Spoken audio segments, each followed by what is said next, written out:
Are investors getting a little too worked up about the state of the business? I don't know. It feels that way to us. I mean, we don't see anything that would justify, certainly the existing levels themselves, and going even further down. There's no news that I know of that would justify that. So let's talk about the specifics. There's a concern, there's a global economy slowing down, therefore you'll see fewer people traveling. Are you noticing any of that on a global basis? Not at all. Demand for air travel is strong globally and domestically. Everything we see, our visibility is not the greatest. People book 30 days in advance, but continues to be very strong. We see no shortage of demand. And then when you look at it domestically, you have got airfares. They traditionally go up a little bit in the springtime. But the question of, do you get pricing power as an industry this year? Do you think that happens, or do you think the fares remain relatively suppressed? Well, there's good values out there for everybody. But yeah, fares are, again, at levels with the existing demand.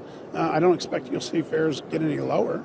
Indeed, probably there's some room for them to increase a little bit more.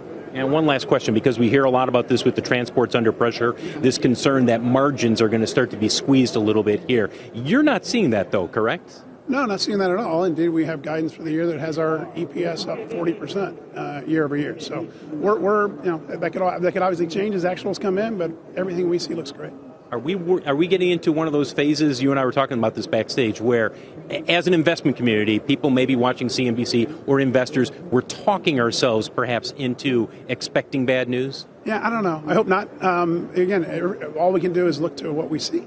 What we see is strong demand for travel, and we see, I think that's true across the entire group. So, and I don't see anything that's going to make that change.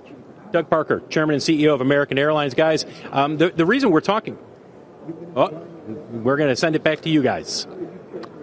Wolf right. has a question. Wolf, go ahead. Hey. Wolf's not here, so I'll take it, Phil. I have actually got a question for Doug Parker. Doug, nice to see you.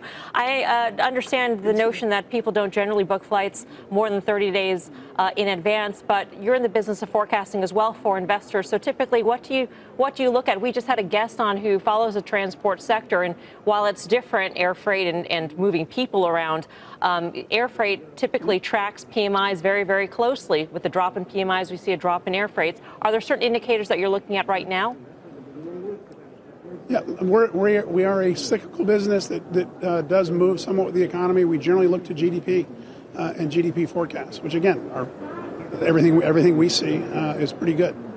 So GDP forecast meaning that that's for the United States, but in terms of global demand, what are you taking a look at? Same. The same. Yeah, same sort of things by country, by where we fly, but yeah, and again, more importantly, by what we're actually seeing in the marketplace. But as we try and make forecasts, we generally do it based on global economic demand.